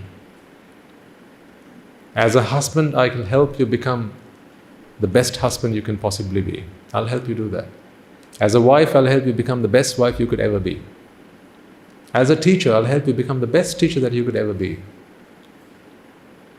A teacher that cares, a husband that cares, a wife that cares. Because for all the things we have as a human race, there's one thing we've lost: humanity. Nibbana is a seed that takes root in a mind that understands humanity. Without that, as I said, don't take a scholarly approach to Nibbana. It's not a subject to study, rather it's an experience to be had. So come on that journey as we take steps forward.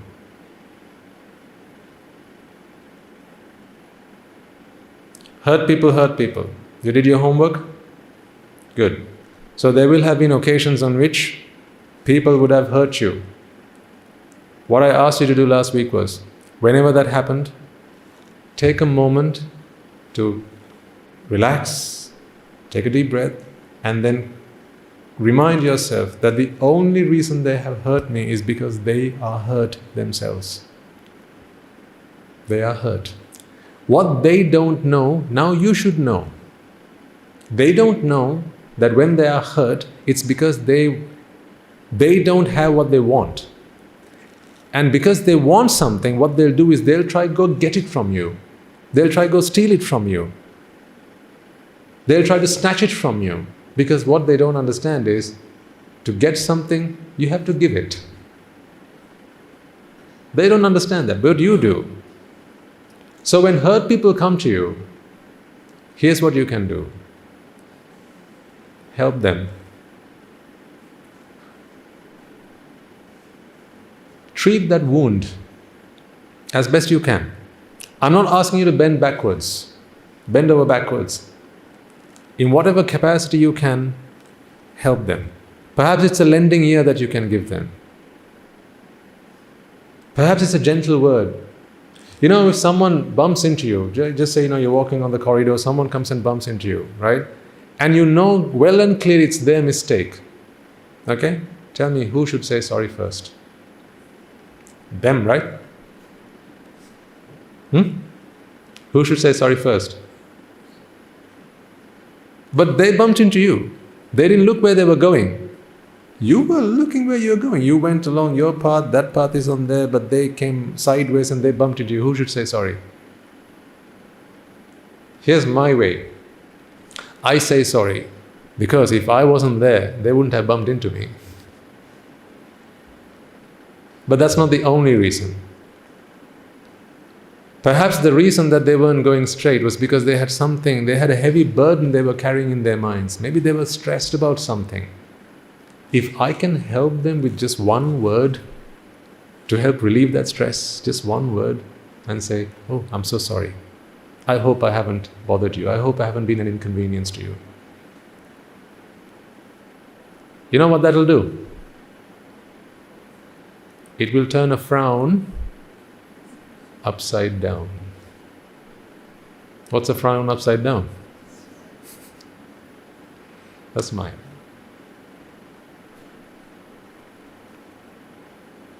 So here's what I want you to do for next week.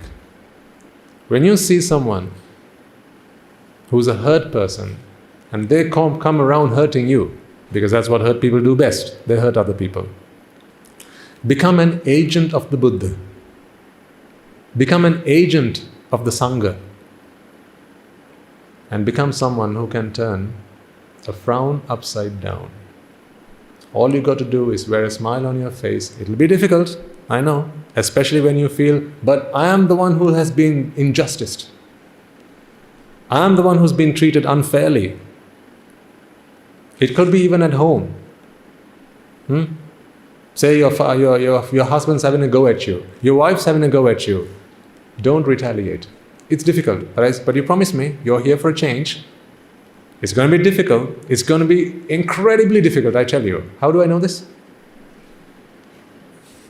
Which book did I read that in? It's called The Book of Life. Been there, done that. I'm happy as happy can be today, ladies and gentlemen, because I went through that transformational change. In a few weeks' time, we'll be starting to talk about concepts of Nibbana. It'll blow your brains out. I promise you. The regulars will know about this. Some of the concepts that we talk about at the monastery, you walk into the sermon like this, you walk out of the sermon like this. Over your head. Yeah, that's what we do 24/7. We spend our time in the Dhamma, and the Dhamma can be, it's as vast as the vast ocean. The deeper you go, the deeper it gets.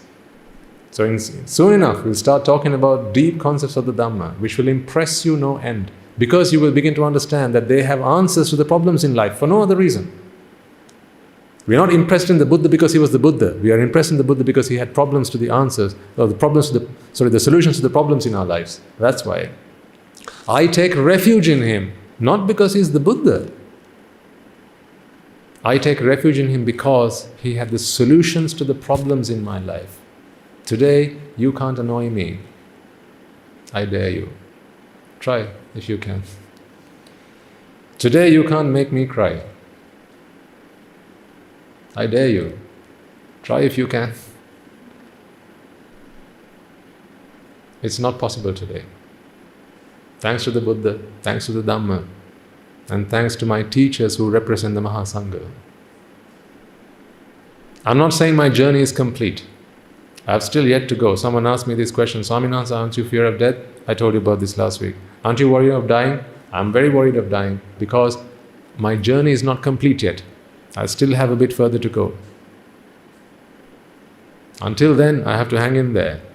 But that transformation I can help happen within you. So hang in there, engage in merits, and be a person who can put a smile on somebody else's face. You know, you look beautiful when you smile. Do you agree? Do you? See? You are. All I had to say was, you look beautiful when you smile. And you're all smiling. It's not difficult, is it? People live such lives of hardship, ladies and gentlemen. Impoverished, hurting, bleeding. They live such painful lives. Help them as best you can. I'm not saying write them off, all your property to them. That's not what I'm saying. I'm just asking for a very simple thing that doesn't cost you a penny. Put a smile on their face. So become an agent of change, become an agent of the Buddha, someone who can put a frown upside down. You got a deal? All right, I'll see you next week then. Before we conclude, let us take a moment to transfer the merits that we have all acquired. And as we transfer these merits, let us also remind ourselves how grateful we should be to everyone who's helped make this program a success. We are here today without any fear. You have the comfort of this auditorium. All of this has been made available to us because of the generosity and charity with which people wish to treat you. So what they know that whatever they give, they shall get. All right, let's take a moment then to transfer the merits we have all acquired today. First and foremost, let us remind ourselves how incredibly fortunate we are to be in receipt of the Lord Buddha's teaching, and with immense gratitude, let us transfer these merits to the bhikkhus and bhikkhunis Upasakas and Upasikas who since time immemorial have protected and preserved the sublime teachings of the Buddha and passed it down through the generations of the noble lineage in the form of the Sripitaka, which is thankfully available to us today to study, understand and comprehend the Dhamma. Let us also take a moment to transmit messages to all members of the Mahasangha present throughout the world, including the chief prelates of all of the chapters who have dedicated their lives to the noble path and for the betterment of all sentient beings. Let us not forget that among them are the monks and nuns resident in your local temples and nunneries who have always been by your side through thick and thin, come rain or shine. Let us also take a moment to transfer these minutes to my teacher, Guru Swami Nuhanse, as well as all the monks resident at the monastery and including the Anagarikas and the Anagarika communities attached to the monastery. Let us also take a moment to transfer these messages to all who take great efforts to disseminate the teachings of the Buddha, be that by transliterating these talks, sharing them out with others, or inviting others to join them. Take a moment, please, now to remind yourselves of those who invited you to be here today and come along. May they all rejoice in the merits that we have all acquired today.